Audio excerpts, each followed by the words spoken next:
Hatid ng pag-asa, kaligtasan.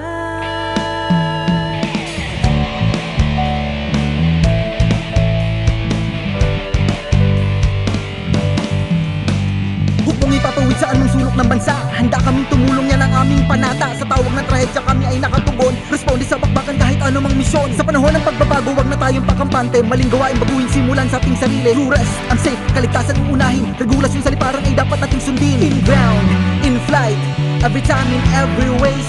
Positive culture and SMS form part in our flying days. Sa paglipad manigurado, wag matigas ang ulo. Bahala na, kaya yan alisin at di na uso.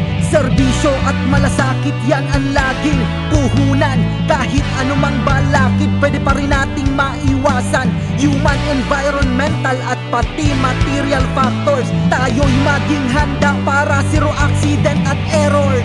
Kahit saan, kahit kailan, tayo ay lilipad, bawat isa mahalaga.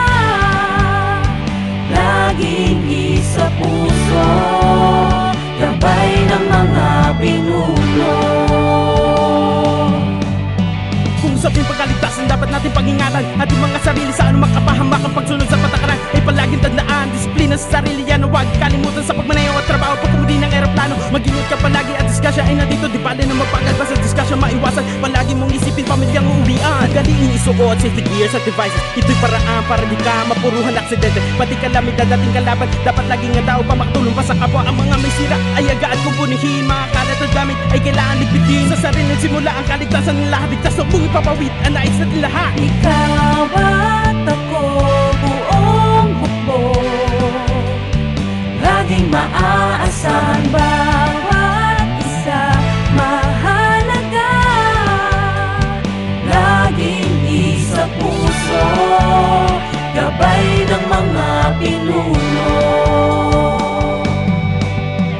Totoo ba to sa langit ang tumayo? Huwag magalit, tanggapin ang kamalian. At huwag mo nang ipilit, di lang ikaw ang apektado. Pati iba pang tao ang gabay sa kaligtasan, makinig at matuto. Ikaw at ako, lahat tayo'y mahalaga. Suriin ang sarili, baka ikaw na may problema. Huwag mong hayaan madamay, trabaho at pamilya. Siguro din laging maayos para walang palya. Chill,